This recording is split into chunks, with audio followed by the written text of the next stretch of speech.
My name's Cassie Gilman. I'm from Welch, Oklahoma, and I'm here to talk about how domestic violence has affected my life.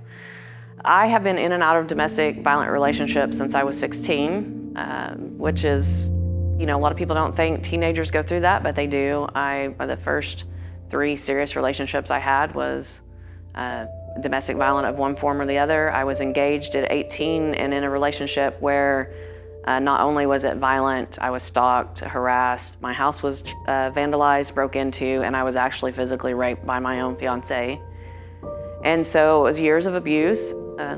I did marry a man that was, a good man, was married to him for almost 10 years, my kids' father, and I always try to throw that in there so people don't think it was him. And the marriage didn't work out, and I, out of rebound, went into another relationship that was 4 years of in and out of crazy verbal, mental, and physical abuse. So after I finally got away from that, I spent 8 years single, but I didn't change anything about myself. I didn't get counseling, I didn't get help, I didn't change my thought patterns or the victim mentality inside my mind that kept drawing me back into those situations.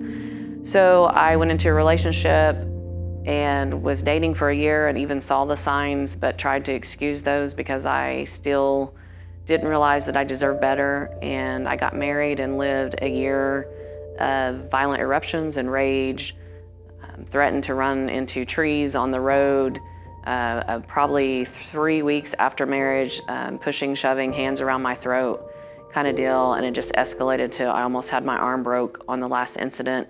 And there was an animal involved that was injured. I had a puppy that was thrown as a weapon. And at that point, I knew that somebody was gonna die. I actually called 911 and hung up because we had a weapon in our home, and I knew that the person was a felon and that they would go to prison. And so I did not think about myself first. I thought about them, which is usually a abuse mentality that we have.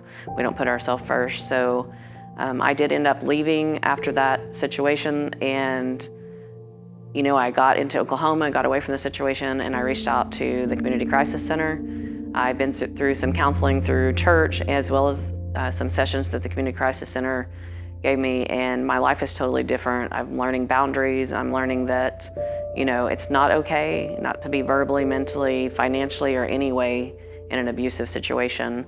So I'm just really thankful that there is help out there, and I've been on a mission to let other people know. And my biggest mission is to get our churches involved, because it's something that's hiding behind those walls. And so that's the mission I'm on with my life, is to let the community, let the churches, let people around you know that there are men and women that are victims, and to get help for all involved.